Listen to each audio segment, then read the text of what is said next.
Today we are speaking with Christina, CEO and founder of Scopio. Before we get started, Christina, why don't you share a little bit about yourself? Yes. So today we have the most creative generation in history coming up that are dying for job opportunities and a way to get seen and noticed. I wanted to build a platform that could really capitalize on this unbelievable creativity that we have around the world and give people opportunities without all the big barriers that they have today.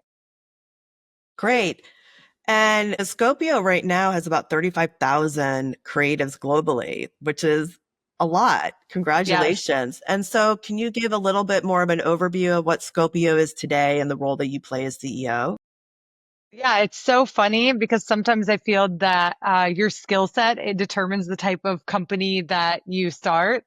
So I have an unbelievable community platform that's an app and a marketplace where people all over the world that feel that they have talent, they want people to see it. They go and they add their images, their videos, their illustrations, their drawings, and they want someone like Sarah to buy it. They're also waiting for Sarah to come and say, "Hey, I come design me the cover of my podcast show, or edit me this video, or I have this idea for this business, and maybe somebody can make this happen for me."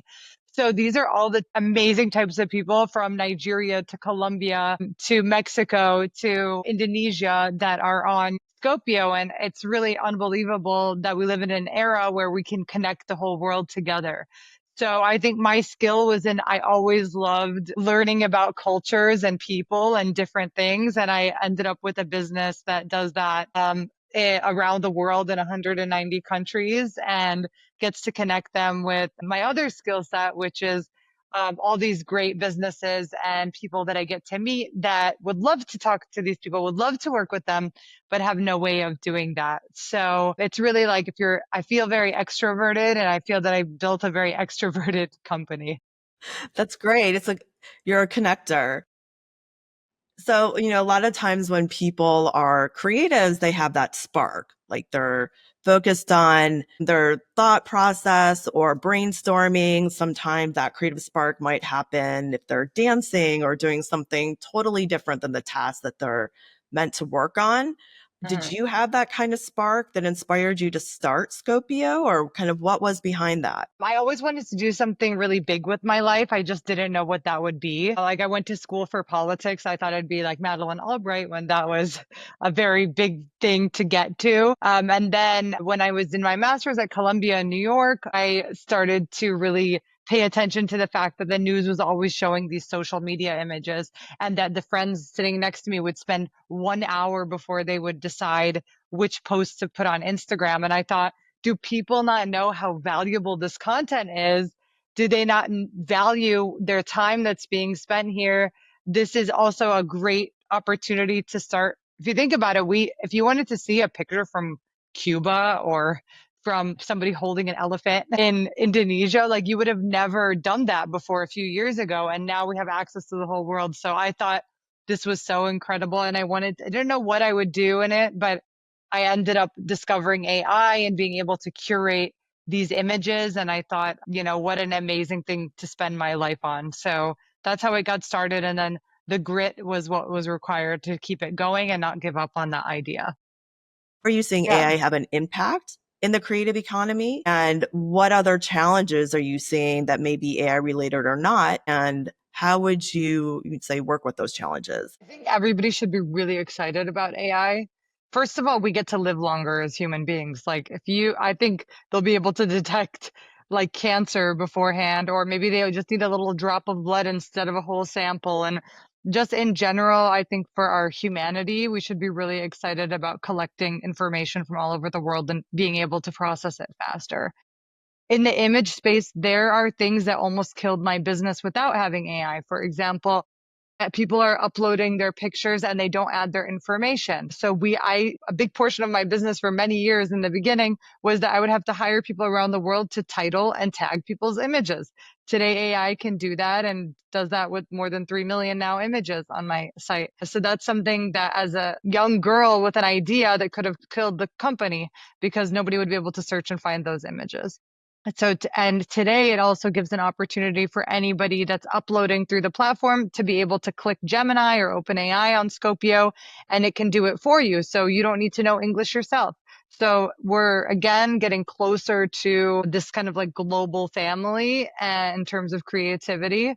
And then the skill sets are allowing people like me and you to edit videos faster. Maybe we have an idea and we don't have $5,000 for a deck and we want to create a deck. So we just talk to the deck and we say, build me a deck, blah, blah, blah, blah. And then your idea comes to life. So I think we're only as good as our ideas.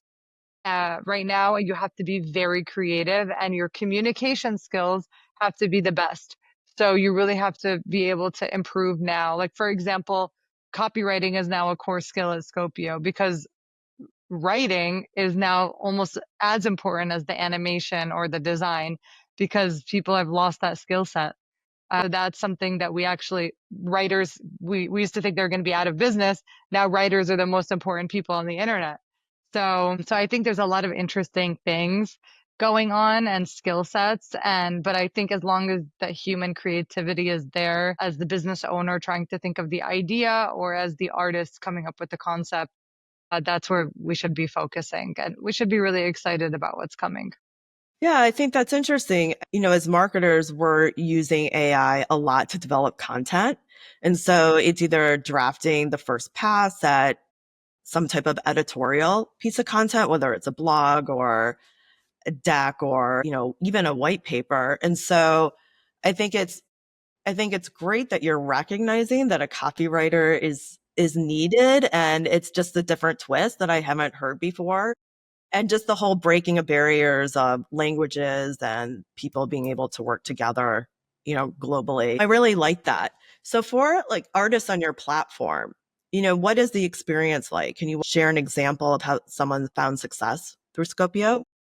Yes. So everybody has somebody creative in their life and they probably don't know what to do to get started.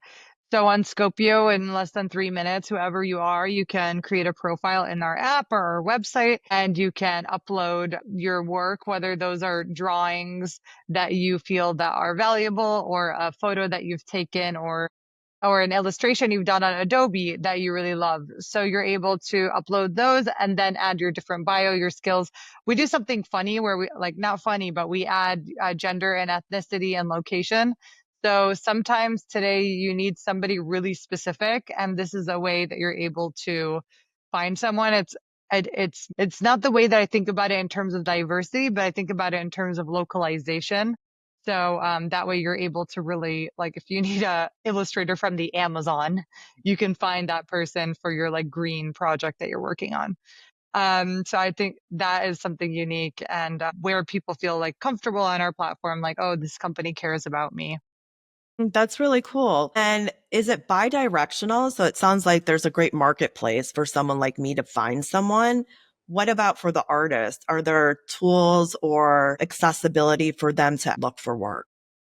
Yes, in our app, we release job opportunities. So you can look there for different projects and jobs. And sometimes you get like literally, we have like celebrity's mom that wants something now, or we have maybe like a big movie that's coming out that's looking for somebody. So we'll be posting those. And then businesses on each person's profile can inquire for them to work if they like their work, or they can reach out to us directly and we curate artists specifically for businesses. And then we have our social media at Scopio Images where artists can follow us there and talk to us there.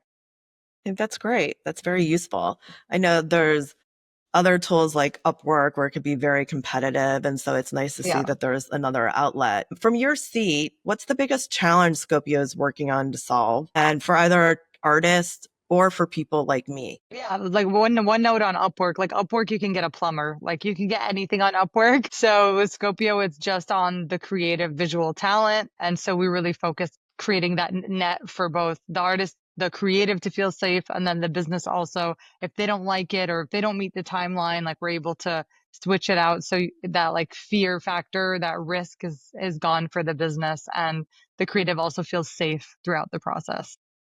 What's one challenge that you're focused on right now? I think AI would probably be the challenge because there are innovations that have happened this year that in my lifetime I never thought would happen. Like I mentioned, the the tagging, being able to do that. But like when I look at the platform, I close my eyes, I see recommendations going for who's Sarah's favorite artist, what's the type of content that she needs. So like, if you know exactly what you want and somebody has that exact thing to give that to you, all that can be done with AI. So I think in terms of product, like it's time to grow up. All the products leaders need to kind of think about where are we going to fit in this space? What can we innovate? What can you do cost effectively? What do you need to raise capital on? So there's a lot of growing pains now with all these new technologies. So, given all of that, if you had a magic wand to solve one thing today, whether it's for your internal team, a process that you're having struggle with, technology in general, like what would that be? I'm like an innovation like leader. I love innovation. It's what drives a lot of founders is to build something. Like when I was thinking, what if I was in like an arena and there was 35,000 people around me and all these people use Scopio, something I built. So I think like really wacky and like that. So I think that is what I think about is like, who are these people? What do they need? How can I help them? And then my mind like goes into how like what I want to do to fix that for them or what I can do for them. And it just feels so powerful. I want to get back to talking about AI. You mentioned you're an AI expert and it really interests you and you think about it all the time. Let's talk a little bit more of how you see it transforming the way creatives are working and how they're developing the content. I mean, we talked a little bit about how you're incorporating it into the platform. How do you see creatives using it? I'll give you an idea. So I have a client that's looking for front end developers to build Webflow pages. There are now, which are basically landing pages like for your business. So let's say you want to start a product, you create this website, it's a landing page, you can buy that product on the page. There is now technology being built, website builders that are prompt based. So you could literally say, build me a landing page using Webflow that will sell this product. And this is what the idea is about. Like, imagine how much brain power it is to do the copy on the page, to hire the engineer, to make sure it's connected, to make sure the design looks good, to make sure your fonts are good, to make sure there's images there. It literally is like at least a 50-hour project versus a 1 hour project through AI. It's coming, it's here, and it's getting very good. I think the presentation softwares are not good yet. I've tried a lot of them. They're not able to connect real thought-provoking things with like graphs and ideas. But I think like in a year, these website builders, the deck builders, the video editors are very good for captions already. So if you have someone with talent, you can promote yourself. Instead of you saying, oh, I haven't updated my portfolio in like a year because it's too expensive, you can now update your portfolio. You can have a beautiful website, you can showcase all your work. And that's really what the clients want. Like when we go to a client and we're like, Sarah's worked with Amazon and here's the video she did for them and here's her beautiful website. They're like, perfect. Sarah looks like a trustworthy person to work with. That's it. That's all you need. But the creatives are so stuck in their heads, like that a lot of times there's a lot of obstacles in order to showcase your work. So I think this is something that people should be very excited and take advantage of and let people show them who they are. Yeah, I just did a website for a client and typically the process is like 3 months because you want to go through the whole brand process and then the copywriting. And then when you put it together, I think you mentioned that AI is having difficulty still with context. And so there's a lot of work partnering with the creative team on making sure that the context of the images align with the copy. Everybody wants it done like in a week or 3 weeks. And so now it'll be interesting to see how the creative, I guess personally, like how the creative market is going to respond to that, because I think building websites and building brands is one of the things that gives a lot of creatives joy. And so how are they going to use that and transition that process into the work that they do? Where else are they going to find that creative outlet? I'll be curious to see what happens with that. Yeah. I think one thing Scopio does really well, helping brands scale their creative resourcing for events, launches, it could be a deck, any project that they have. Can you share a real world example of a happy customer? Yeah, I can share one that I'm doing right now that's really fun.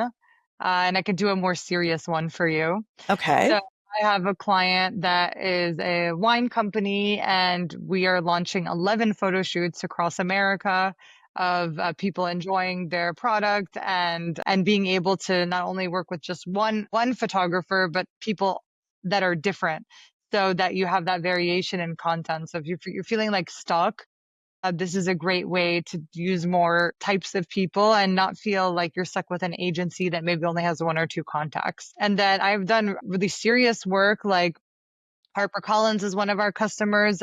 We're launching our second book with them, which is called If Women. And the idea is if women ruled the world, what it would look like. And we have 88 artists depicting a woman run world from their perspective, like women would cure cancer, women would end the death penalty, women would stop aging, they'd feed the whole world, they'd make sure water is available for everybody. So everyone has different ideas. And then there's a exceptional, whether it's a painter, an artist, a graphic designer, or a photographer depicting that. We have 88 of those. So I'm narrating why this is an idea. Our last book was called The Year Time Stopped, The Global Pandemic in Photos. And it illustrated 200 photographers around the world in their local communities. And there's a beautiful photo of something totally crazy that happened in 2020 that you'll never see again. So we're able to really get that like breaking kind of important topics and then also have the fun, lighthearted work as well. Yeah, I think that's great. Actually, I was going to get to a question related to that later. And it's, just hearing you talk about this right now, Scopio is so much more than just a marketplace. It sounds like you have the ability to, are you an agency as well? Would you consider yourself an agency? I think technology eventually will replace that service layer. Now we'll connect. Sarah, you might not really understand who you need to work with on Scopio, given there's so many profiles. So the Scopio team will help you. But do I feel that AI has the capability of doing that without us? Absolutely. And I'm really excited to see that because instead of us having 100 or 200 customers, we could have 10,000 people powering those connections at once. So I think the concept of agency or matchmaker is kind of changing today, and I'm open to it. Okay, cool. And getting back to the If Women, how did you get involved with that, or was that your idea, and how does that reflect your broader mission at Scopio? Yes. So our mission is to give people opportunities wherever they are. And so what I like to do is see the content and see the people and see what they want and then find them something that matches that. So it's always great when somebody is passionate about something that they want to work on. HarperCollins was a customer of ours. They bought photos from our website. So you can buy packages on Scopio and download content. That way, there's 3 million images there. You can use, things that are authentic and real. And so they were using images. And then I was talking to them about our COVID pictures at the time. And people also can add stories instead of captions. So it's something I did change during COVID because I felt editorial captions were outdated and I felt like people are bursting to talk. So we created a story section where they could just talk about, or they could create some sort of fantasy, or they could do something with their art. So the stories for COVID were like, I was like, I'm crying when I'm reading these. Like they're crazy and they're valuable. Like, what did I say from the beginning? There's value. Like you don't know where the value is, but when you see value, you know it. So I knew that these were valuable and they were like, well, why don't we publish a book together? You seem so passionate about it. And I was like, okay, just tell me how many pictures you need. And they were like, no, your voice is so unique. Why don't you tell the story? So was lucky as a CEO that sometimes you get stuck with admin and that's kind of your job. I got to step into the kind of right author storyteller role. And then the second thing was there's so many problems in the world and I'm kind of like a funny person. I really love humor. So I was like, well, it seems like we can't solve these problems. Like maybe we should just like maybe women can solve it and we can just start a whole new world and pitch that to HarperCollins and they're like, that's really funny. And in the book, we have men, women, like all ages, different types of people. So I always like to not exclude people. So everyone has their ideas there. And we'll see what the next idea comes up with. But this one I think is last one made it to the Grammys. It was like gifted to all the awardees. We hit number one on Amazon in 3 categories. So wishing well for this one. Yeah, that's super exciting. I'm looking Thank you. forward, yeah, looking forward to checking it out myself. And kind of, you mentioned, I don't want to say diversity. I think you even use localization instead. And in today's world, big topic. Yeah. So, and you kind of put it front and center with the work that you do, kind of your mission, and you just going to your site and looking at it, there's lots of different images from different countries, different types of people. So how, is this something that you want to push even further? How are you seeing this mission with bigger brands and how you want to partner with them and interact with them? Yeah, it's a sensitive subject for a lot, but I from the beginning always saw it as localization. Like I grew up in St. Louis, Missouri. My parents are immigrants. I lived all around the world and I always felt like wherever I go, there I am. So I didn't feel like, oh, I belong to one identity and or one place. And I always felt like just really like connected everywhere, wherever I was. So I feel that with my business, there's a reflection of who I am as a person. You're seeing that in the way I'm treating the company. So from the beginning, we had all over the world people uploading. And that's because social media is global. Like you can't just say, oh, Americans from Instagram come and sell your pictures, you know? So I love that. And also I'm just, again, very curious. I get to see things like, oh, I have a video from Nigeria of like this like river. And I'm like, oh, I didn't know there was like this gorgeous river there. So I really love that. But what today as a mature business owner, what I focus on is financial distribution. So like last year we did like I noticed we had almost reached the million mark in terms of payment distributions.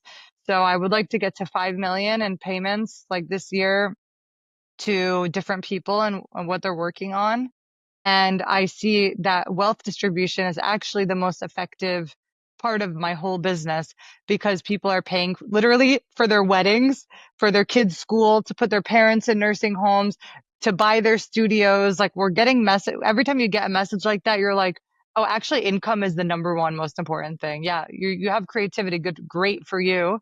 But all of these free photo websites, they're not making like encouragement or kind of the listing your sites like they're not encouraging financial distribution and in a market that's so concentrated today like AI you're seeing like three companies that have like trillions of dollars and then all of the content and creative part is not being distributed. I see myself now as that's my responsibility is like financial distribution and how far I can push that and we I already know they're talented like I don't need to prove that anymore.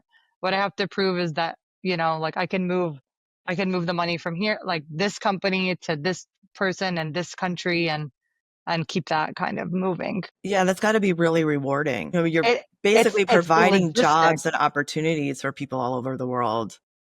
It feels like logistics. It feels very technical and stressful, but then what you realize you're doing is like it's a system, it's not an art, it's a system.